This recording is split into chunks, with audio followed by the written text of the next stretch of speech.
Hello everyone, स्वागत है आपका अभी क्लासेस ऑब्जेक्टिव्स में। और आज मैं आप सबों के सामने 10वीं के इकोनॉमिक्स का पहला चैप्टर विकास यानी कि डेवलपमेंट का ऑब्जेक्टिव क्वेश्चन आंसर का दूसरा पार्ट लेकर आ चुका हूं। पहला पार्ट मैंने पहले से ही अपलोड किया था, अगर आप नहीं देखें तो डिस्क्रिप्शन में पड़े हुए लिंक से देख सकते हैं। साथ ही साथ आप इस पूरे चैप्टर का एक्सप्लेनेशन का वीडियो भी डिस्क्रिप्शन के लिंक से जा करके देख सकते हैं। और अगर आपको पूरा वीडियो पसंद आए तो प्लीज़ मेरे चैनल को सब्सक्राइब कीजिएगा और मेरे वीडियो को लाइक ज़रूर कीजिएगा और अपने दोस्तों के साथ भी इन सभी वीडियोज़ को शेयर कीजिए ताकि वो भी अपनी परीक्षा की तैयारी को बेहतर तरीके से कर सके। आइए अब हम लोग आगे बढ़ते हैं, लेकिन उससे पहले मैं आपको बता दूं कि मैं यूट्यूब चैनल अभी क्लासेस पर भी मौजूद हूं और साथ ही साथ किसी भी प्रकार के पर्सनल सवाल के लिए आप मुझे सोशल मीडिया इंस्टाग्राम या फेसबुक पर जाकर के मुझसे सवाल कर सकते हैं। आइए तो दूसरे पार्ट का पहला प्रश्न पढ़ते हैं। दूसरे पार्ट का पहला प्रश्न है, मानव निर्मित संसाधन निम्न में से नहीं है। यहाँ पर आपके पास पहला ऑप्शन है गांव, दूसरा है इमारतें, तीसरा हवाई जहाज है, चौथा खनिज है। इन सब में से मानव निर्मित संसाधन कौन सा नहीं है? ओके, तो यहाँ पर बोला मानव निर्मित। मानव का मतलब होता है ह्यूमन, जिसे हम लोग आर्टिफिशियल कहते हैं इंग्लिश में, या फिर मैन मेड रिसोर्सेज कहते हैं। तो गांव यानी कि विलेजेस, इसे किसने बनाया है? मानव ने ही बनाया है। बी, अगर ऊंची ऊंची इमारतें बिल्डिंग की बात करें तो इसे भी किसने बनाया है? मानव ने ही बनाया। हवाई जहाज को ही मानव ने बनाया। बट यहाँ पर जो चौथा ऑप्शन खनिज आपको दिख रहा है, इस खनिज जो है यह प्रकृति द्वारा निर्मित है, इसीलिए ये क्या है? प्राकृतिक संसाधन है। बट आप ये बोलेगा कि सर ये इकोनॉमिक्स का चैप्टर है, ये वाला जो क्वेश्चन है ये तो मुझे ज्योग्राफी से लग रहा है, तो ज्योग्राफी का क्वेश्चन यहाँ पर कैसे आ गया? तो इसका सीधा सीधा सवाल का जवाब है कि हम लोग सतत पोषणीय विकास यानी कि सस्टेनेबिलिटी डेवलपमेंट जो है उसमें पढ़ रहे हैं कि आने वाले कुछ समय में हमारे पास जो नेचुरल रिसोर्सेज है वो खत्म होने वाले हैं। ऊर्जा, एनर्जी जो है, एनर्जी गिविंग रिसोर्सेज जो नेचुरली मिलता है वह भी खत्म होने वाला है। इसलिए हमें मानव निर्मित और प्राकृतिक संसाधनों में अंतर समझना जरूरी था, इसलिए यह सवाल इसमें से था। अगला सवाल है कि निम्नलिखित में से किस देश का जीवन प्रत्याशिता दर जो है वो सबसे अधिक है? जीवन प्रत्याशिता दर यानी कि वहां पर रहने वाले लोगों के लिए जीवन जो है वो कितना ज्यादा दिन रहता है। फॉर एग्जांपल के लिए, अगर आप भारत में रहने वाले नागरिक हैं तो आपके लिए जो मैक्सिमम आयु है वो 60 to 68 ईयर्स, यानी कि आप इतने ही दिनों तक जीवित रहेंगे। इसके बाद अगर किसी दूसरे कंट्रीज में, श्रीलंका में रहते हैं तो यहाँ पर लगभग 70 to 80 ईयर्स है।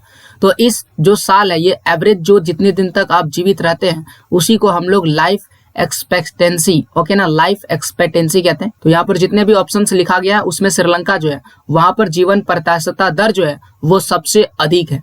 अब अगर मैं एग्जाम्पल के लिए, फॉर एग्जाम्पल के लिए ये बोल रहा हूँ कि भारत में अगर आप रहेंगे तो 60 to 68 ईयर्स तक ही आप जीवित रहेंगे, क्योंकि यहाँ पर जो है हवा बहुत ही खराब है, प्रदूषण बहुत ही ज्यादा फैल चुका है। साथ ही साथ यहाँ पर स्वास्थ्य सुविधाएं उतने बेहतर नहीं है। और अगर श्रीलंका की बात करें तो ये HDI में भी हमसे आगे है, ह्यूमन डेवलपमेंट इंडेक्स जो है उसमें भी आगे है, और भारत कहीं बहुत ज्यादा पीछे है। जहां श्रीलंका का 102 है तो इंडिया का 135, 134 रैंक आता है। तो इस तरह से भारत बहुत ही पीछे है, इसलिए यहाँ पर लाइफ एक्सपेक्टेंसी जो है वो ज्यादा है। अब इसका अर्थ ये नहीं कि आप भारत छोड़ करके अगर श्रीलंका में जाके रहने लगेंगे तो आपकी लाइफ एक्सपेक्टेंसी जो है वो बढ़ जाएगी, वो बढ़ने वाली नहीं है, आपकी उतनी ही रहेंगे। हाँ, भले ही अगर आप वहाँ बचपन से, छोटे उम्र से ही वहां पर रह रहे हैं तो आपकी जो है आयु वो बढ़ सकती है। ओके, तो ये है यहाँ पर इस प्रश्न का सही जवाब जो है वो A नंबर हो जाएगा, श्रीलंका।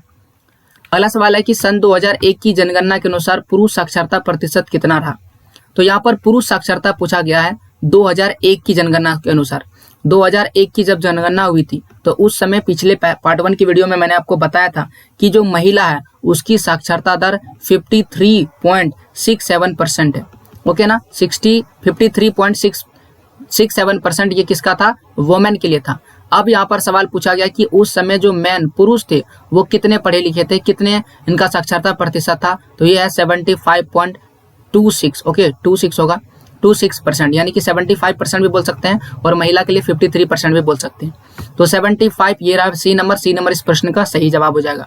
यानी कि आप देख सकते हैं महिलाएं जो है वो कम पढ़ी लिखी है पुरुष के मुकाबले में। इसका कारण है कि शिक्षा का प्रसार नहीं था, ग्रामीण इलाकों में उतना ज्यादा शिक्षा पर जोर नहीं देता था, और जल्द ही कह सकते हैं बहुत सारे ऐसी लड़कियां हैं जिनका कम उम्र में विवाह कर दिया जाता है। आज भी हम आसपास के समाज में देखते हैं कि 10वीं की परीक्षा होने के बाद लड़की की शादी कर दी जाती है, जिससे लड़की या महिला कह सकते हैं कम पढ़ लिख पाती है और वो पारिवारिक जीवन में व्यस्त हो जाती है। और यही कारण है कि भारत जैसे देश में जहाँ की जनसंख्या बहुत ही अधिक है उसमें जो महिलाएं हैं वो कम पढ़ी लिखी है।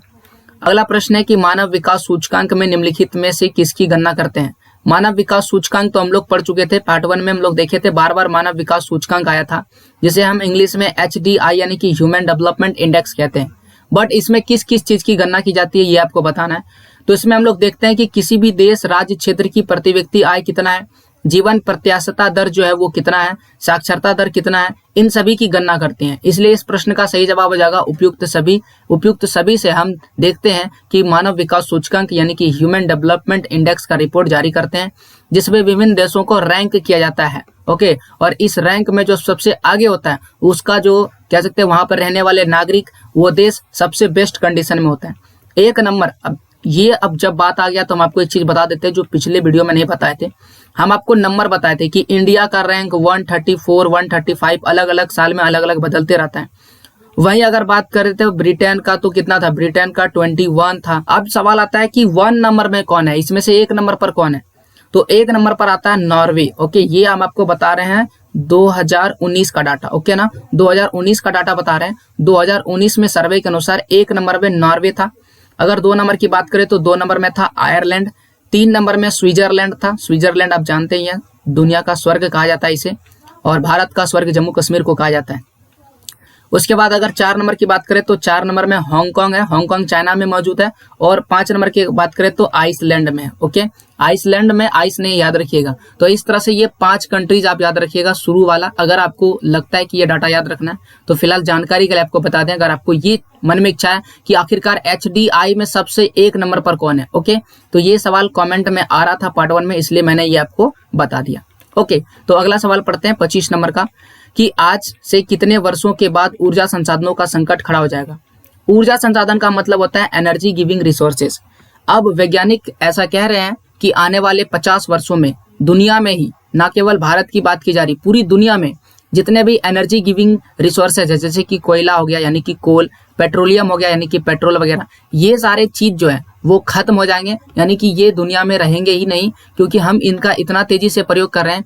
50 वर्ष के बाद ये सारे खत्म हो जाएंगे। और एक बार अगर कोयला पेट्रोलियम खत्म हो गया तो हम इसे चाह कर भी नहीं बना सकेंगे, क्योंकि इन्हें बनने में लाखों करोड़ों वर्ष लगता है, मिलियंस ऑफ मिलियंस ईयर्स लगते हैं, और इसीलिए हम इसे बिल्कुल भी बना नहीं सकते। और इसीलिए हम जो है रिन्यूएबल रिसोर्सेज यानी कि जो अनवीकरणीय को छोड़ करके नवीकरणीय जो संसाधन है उसकी ओर बढ़ रहे हैं, जैसे कि सोलर एनर्जी, सौर ऊर्जा हो गया, पवन ऊर्जा हो गया। उसके बाद कह सकते हैं ज्वार भाटा, समुद्र के ज्वार भाटा से जो एनर्जी मिलता है उसकी ओर जा रहे हैं, ताकि हम क्या कर सकें, अपना जो संसाधन है ऊर्जा पर निर्भर रह सके। ओके, तो यह कितना है, वैज्ञानिकों का अनुमान कितना है, 50 वर्षों में यह खत्म हो जाएगा। सन 2011 की जनगणना के अनुसार महिला साक्षरता प्रतिशत कितना रहा। तो यहाँ पर 2011 की बात की जा रही है, तो 2001 वाली पहले हम आपको रिकॉल करा देते हैं। 2001 में महिला का प्रतिशत था 53.67%, ये था 2001 में। और अब सवाल पूछा गया है 2011 में, तो 2011 में ये बढ़ करके 65.46% हो गया। बढ़ने का भी कारण है इस 10 साल के दरमियान शिक्षा का प्रसार हुआ, और जो लोग हैं वो शिक्षा के प्रति जागरूक हुए। ना केवल पुरुष को, लड़कों को, बल्कि लड़कियों को लोगों ने पढ़ाना शुरू किया। और आज कह सकते हैं अलग अलग क्षेत्र, चाहे वो ग्रामीण क्षेत्र हो या शहरी क्षेत्र हो, अभी तो हम लोग 2021 में आ चुके हैं, ये तो और भी ज्यादा बढ़ गया होगा। 2021 की जनगणना अभी हुई नहीं है, और अगर आगे जनगणना होती है तो आप इसे एक बार जरूर गूगल करके अपना डाटा याद कर लीजिएगा। तो इस प्रश्न के लिए सही जवाब हो जाएगा 65.46, जो ए नंबर में है। ए नंबर इस प्रश्न का सही जवाब हो जाएगा। अगला सवाल है कि 2001 की जनगणना के अनुसार भारत में कुल साक्षरता प्रतिशत कितना रहा। तो भारत में कितने लोग पढ़े लिखे थे। तो 2001 की अगर बात करें तो 2001 में जो टोटल साक्षरता दर था वो कितना था, 64.84%। 64.84% जो थे वो लोग पढ़े लिखे थे, पूरा टोटल, ना केवल मैन और वुमेन की बात करें। अगर आप हमसे पूछेगा इसमें मैन और वुमेन कितना, यानी कि पुरुष कितने पढ़े लिखे थे, तो अगर इसमें पुरुष का देखा जाए तो पुरुष था 75.26, तो यहाँ पर लिख देते हैं 75.26%।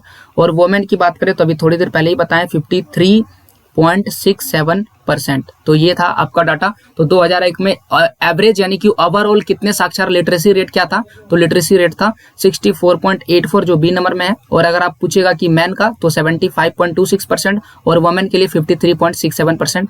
हिंदी में 75.26 और 53.67%।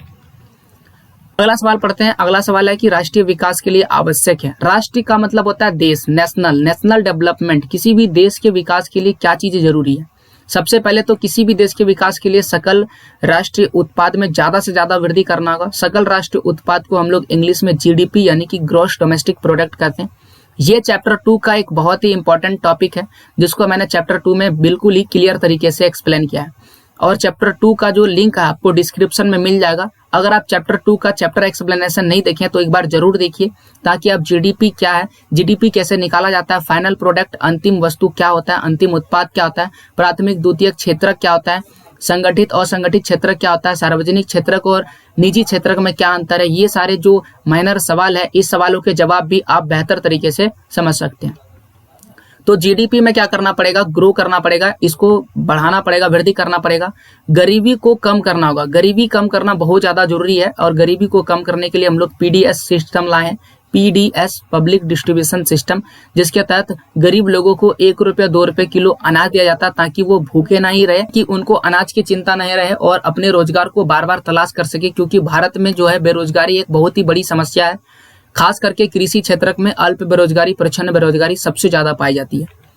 आय एवं संपत्ति की असमानता को कम करने के लिए प्रत्येक के जीवन स्तर को ऊंचा करना उठाना होगा। यानी कि भारत जैसे देश में आय मतलब इनकम, किसी का इनकम अगर 5,000 रुपये है तो किसी का 50,000 रुपये है, तो इस तरह से आप देख सकते हैं इनकम बहुत ही अंतर है। संपत्ति की बात करें तो किसी के पास करोड़ों रुपये है, कोई गरीबी में जी रहा है, तो इस तरह से ये संपत्ति डिफरेंसेस भी बहुत ही ज्यादा है, और इसी चीज को कम करना होगा, तब जाकर राष्ट्रीय विकास होगा। ना केवल भारत के लिए बोला जा रहा है, बल्कि विश्व में वो सारे देश जो अपने देश का विकास करना चाहता है, ये सारी चीजें लागू होता है।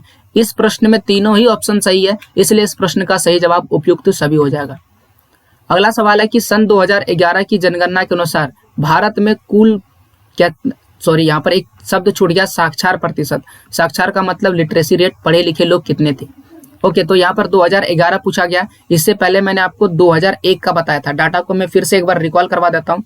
2001 में ओवरऑल था 64.84%, जो बढ़ करके 74.04% हो गया, और आगे ये बढ़ता ही जाएगा। तो 2011 में 74.04% जो है साक्षर जनसंख्या आ चुकी है, जो यहाँ बी नंबर में आपको दिख रहा है। बी नंबर इस प्रश्न का सही जवाब हो जाएगा। अगला प्रश्न है कि निम्न में से किस, अच्छा या 2011 में अगर आप हमसे पूछेगा कि सर मैन कितने थे और वोमेन कितने थे, तो वो भी मैं आपको बता देता हूँ। यानी कि पुरुष साक्षर जनसंख्या कितना था 2011 में? पुरुष साक्षर जनसंख्या जो था वो 82.14% था, यानी कि 82.14, और वोमेन की बात करें यानी कि महिला की बात करें तो ये 53 से बढ़कर के 65.46% हो गया था। यानी कि ये भी डाटा जो था वो बढ़ गया था, और ये सारे माइनर डाटा है, छोटे मोटे डाटा है, आप इसे याद रखिएगा थोड़ी दिमाग में। 1-2 बार पढ़िएगा तो याद हो जाएगा, ना तो आप 1-2 बार वीडियो को ही आगे पीछे करके देख लीजिएगा, तो मेरे ख्याल से याद हो जाएगा। अगला सवाल है कि निम्न में से किस राज्य की साक्षरता दर जो है वो सबसे अधिक है? यानी कि कौन सा ऐसा राज्य है जहां पर लिटरेसी रेट सबसे हायर पर है, सबसे बेस्ट कंडीशन में है? तो भारत की अगर बात करें तो भारत में केरल वो राज्य है जहां पर साक्षरता दर जो है वो सबसे बेस्ट में है। अब अगर वर्तमान डाटा की बात करें तो 94% लोग वहां पर जो है पढ़े लिखे हैं। पंजाब में 84% लोग पढ़े लिखे हैं, और बिहार की बात करें तो 45% लोग जो है वो पढ़े लिखे हैं। तो इस तरह से ये डाटा जो है ओके तो बढ़ता ही जाता है, और इसमें तब बढ़ता है जब इसमें निवल उपस्थिति अनुपात बढ़ता है, अटेंडेंस रेशियो जो है वो बढ़ता चला जाता है, तब जाकर के ये बढ़ता है, और इसके लोगों को जागरूक करना पड़ता है, तब जाकर के ये इंडेक्स जो है वो धीरे धीरे बढ़ता चला जाता है। आप भी अपने आस पड़ोस के बच्चों को प्रोत्साहन कीजिए कि स्कूल जाए। पर डे स्कूल जाना सबसे बड़ी बात होता है, क्योंकि अगर स्कूल बच्चे नहीं जाते हैं तो उनको एक लत लग जाती है स्कूल ना जाने का, और धीरे धीरे बच्चों का पढ़ाई छूटता चला जाता है। तो अगर स्कूल खुला है, ओपन है, तो प्रत्येक कंडीशन में बच्चों को स्कूल जाने के लिए प्रेरित कीजिए। अगर आप बड़े हैं तो अपने भाई बहन, छोटे भाई बहन जो भी है, उन्हें प्रेरित कीजिए स्कूल जाने के लिए, तभी जाकर के आपके राज्य, आपके क्षेत्र जहां पर भी रहते हैं, उनका जो लिटरेसी रेट है यानी कि साक्षरता दर दिन पर दिन बढ़ता चला जाएगा। ओके, तो इस प्रश्न का केरल सही जवाब हो जाएगा। अगला सवाल है कि 2011 की जनगणना के अनुसार पुरुष साक्षरता प्रतिशत कितना था? तो 2011 में कितना था? 2011 में 82 है, माफ कीजिए, 82.14% है 2011 में। तो 2011 में 84.14% है। और अब हम 2001 वाली भी आपसे पूछ ही लेते हैं, क्योंकि थोड़ी देर पहले बताएं तो 2001 में जो पुरुष है, ओके ना, यहाँ पर पुरुष पूछा गया, सवाल को सही से पढ़िएगा ना तो आपको जवाब मन में आने लगेगा।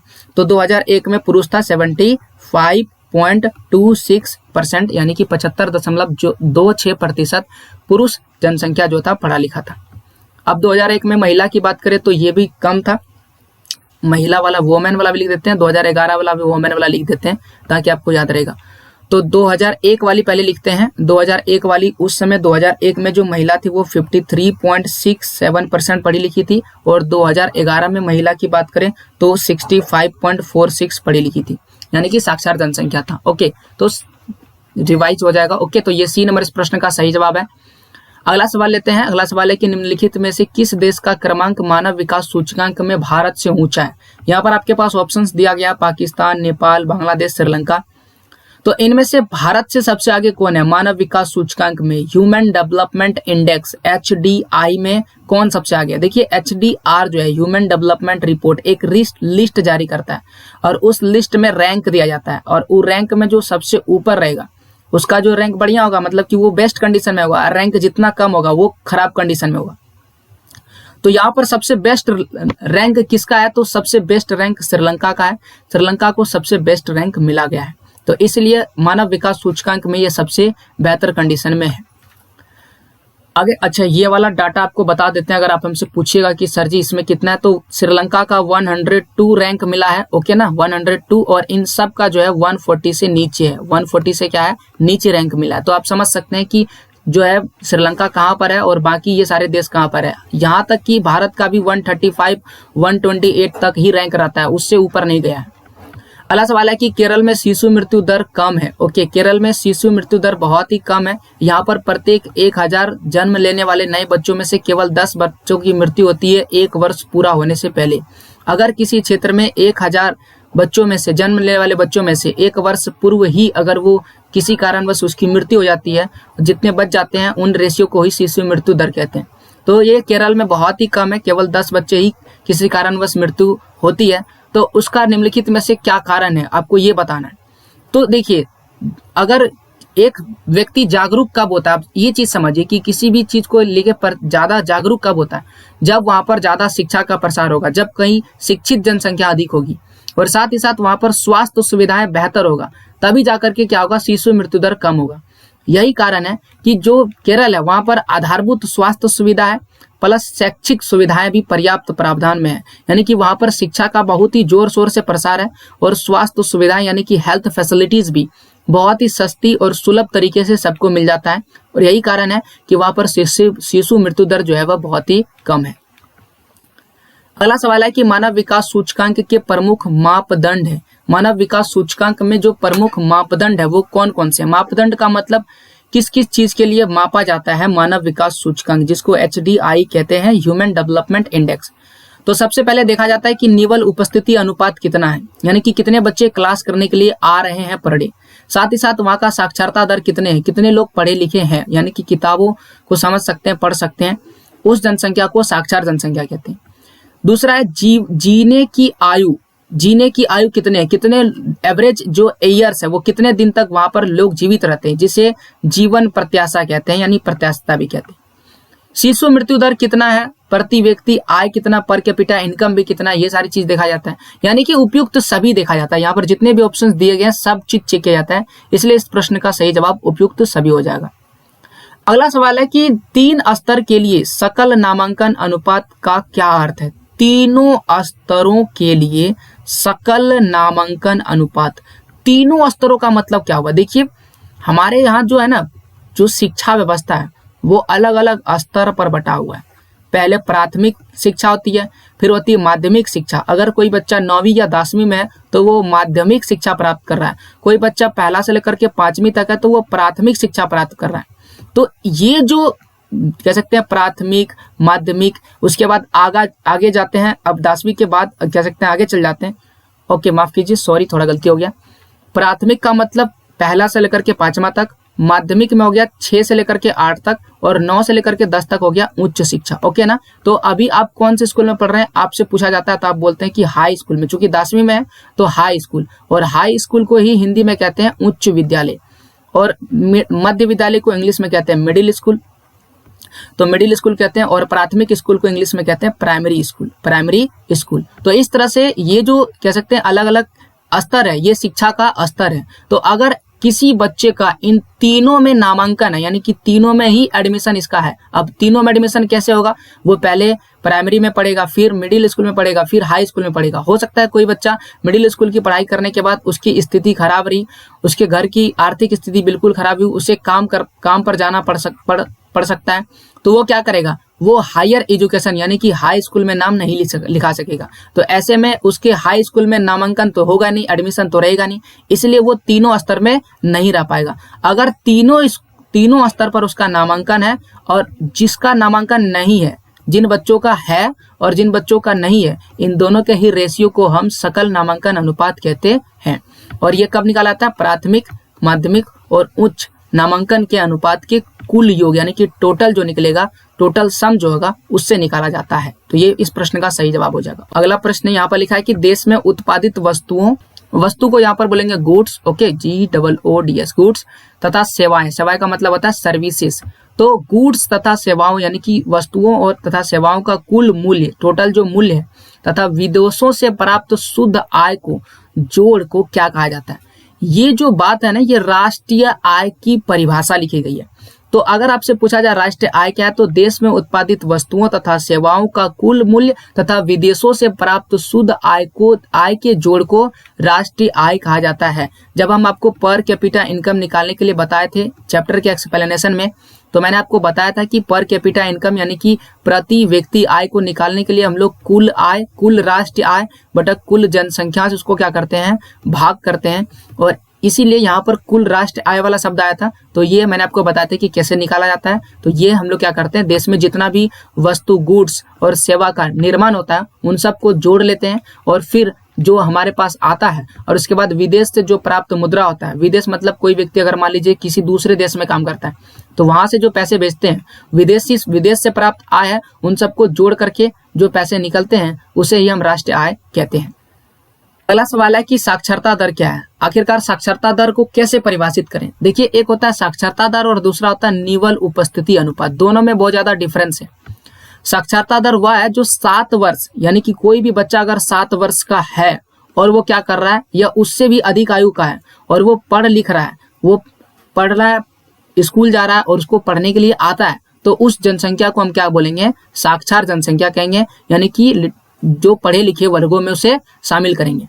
ओके, अब आता है कि अगर कोई बच्चा कह सकते हैं 8 वर्ष की आयु, माफ कीजिए 14 और 15 वर्ष की आयु आ चुका है, ओके, और अब वो समझदार है कि मुझे पढ़ना चाहिए, स्कूल जाना चाहिए और पढ़ाई पर ध्यान देना चाहिए, बट वो फिर भी स्कूल नहीं जा रहा है, वो अटेंडेंस नहीं दे रहा है, तो इस अनुपात को हम निवल उपस्थिति अनुपात कहते हैं।